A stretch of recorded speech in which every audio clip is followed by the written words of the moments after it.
Hello everyone, welcome back to আমার channel Shantu. কিরকম আছো তোমরা সবাই? আশা করছি ভালো আছে। আর আমি খুব খুব ভালো আছি। এখন যাবো হচ্ছে বার্থডে ইনভিটেশনে। বার্থডেটা হচ্ছে পিসির ছেলের বার্থডে আজকে, সেই জন্য আমি রেডি হয়ে গেছি তাড়াতাড়ি করে। আর ও এসে আমাকে নিয়ে যাবে। তো ও চলে এসেছিলো, আর যাওয়ার সময় বলেছিলো যে দাদার জন্য কিছু একটা গিফট নিতে হবে। সেই জন্য আমি প্যান্ডেলে চলে এসেছিলাম।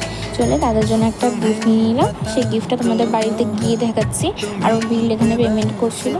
আর প্যান্ডেল নিচটা পুরো ফাঁকা ছিল, কেউ ছিল না প্যান্ডেল নিচে। আর আস্তে আস্তে ভিড়টা হবে, যেহেতু আমাদের এই বেলেঘাটের এখানে প্যান্ডেল নিচটা নতুন খুলেছে, ভিড়টা খুবই কম হয়। জানি না পুজোর সময় হয়তো হতে পারে, কিন্তু কালেকশন দাদার জন্য একটা শার্ট নিয়েছি। শার্টটার কোয়ালিটিটা সত্যি খুব ভালো ছিল, খুব সফট, খুব ভালো। আমার তো খুব পছন্দ হয়েছে।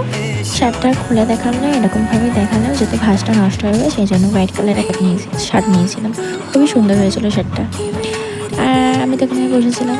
প্রত্যেকবারের মতন এবারে সেম আমার সাথে একই জিনিসটা হয়েছে। প্রত্যেকবারে একই জিনিস হয় আমার সাথে, আমি তাদের চলে আসি, কিন্তু কেউই এখনো পর্যন্ত রেডি হয়নি। এখান থেকে একদমই সামনে একটুখানি রাস্তা, 5 মিনিটও লাগে না, 2 মিনিটও লাগে না, তার চট করে চলে যায় 1 সেকেন্ডের মধ্যে। সেই জন্য তাড়াতাড়ি করে বেরিয়ে পড়ি। ক্লিপটা আটকানো ভালো একটা জায়গা পেয়ে গেছি। এসেছি। আর এটা হচ্ছে দাদার অভির ওয়াইফ। এখানে মামার বসেছিল, আমি, কাকি, বোন, আর এই যে বার্থডে বয় ওখানে দাঁড়িয়েছিল, কথা বলছিল। খুবই ব্যস্ত আজকের দিনে। আর দাদা আর বৌদি তো এখানে ফটো তোলার জন্য প্রচুর ঝগড়া করছিল। আর সবাই বলছিল এই যে সোনালি শান্টুকে পেয়েছি। সোনালি শান্টু পড়ার কারণ আছে, কারণ দাদা যেরকম করেছিল শান্টু ওরকম একটুখানি করে আমার সাথে, সেই জন্য। এই 10:30টার সময় আমরা ছাদে গিয়ে পকোড়া খাচ্ছিলাম। তখন আমরা স্টার্টার 10:30টার সময় কে স্টার্টার খায় জানি না। ওরা এখানে বড়রা আলাদা বসে বসে গল্প করেই যাচ্ছিলো।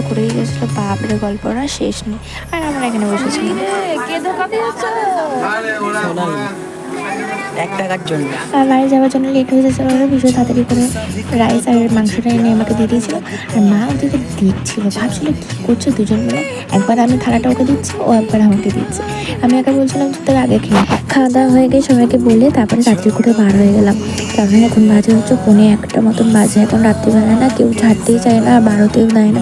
সেই জন্য তাড়াতাড়ি করে বললাম যে তুই আমাকে তাড়াতাড়ি বাড়িতে দিয়ে আয়। আবার ও একা একা আসবে না, সেই জন্য বললাম তাড়াতাড়ি করে বাড়িতে দিয়ে আয়। আজকে মাত্র tata, bye bye, good night. সবাই ভালো থেকো, সুস্থ থেকো। আর ভিডিওটা ভালো লাগলে অবশ্যই লাইক কমেন্ট শেয়ার করে দিও। জাস্ট তোমাদের সাথে সন্ধ্যাটা কীভাবে কাটালাম, বার্থডে থেকে কী করলাম না করলাম সব কিছু শেয়ার করেছি। ছোটো একটা ক্লিপ নিয়েছি। আর বার্থডে কেক কাটার সময় আমরা আসতে পারিনি, অনেকটা লেট হয়ে গেছিলো, সেই জন্য কেক কাটার ভিডিও আমার কাছে নেই আপাতত। যাই হোক, যা করলাম তাই তোমাদের কাছে শেয়ার করলাম। একটা ছোট্ট মিনি ব্লগ তোমাদের সাথে শেয়ার করলাম। ভালো লাগলে অবশ্যই লাইক কমেন্ট শেয়ার করে দেবে। আর আমার ইউটিউব চ্যানেলটাকে কিন্তু সাবস্ক্রাইব করতে ভুলো না। টাটা।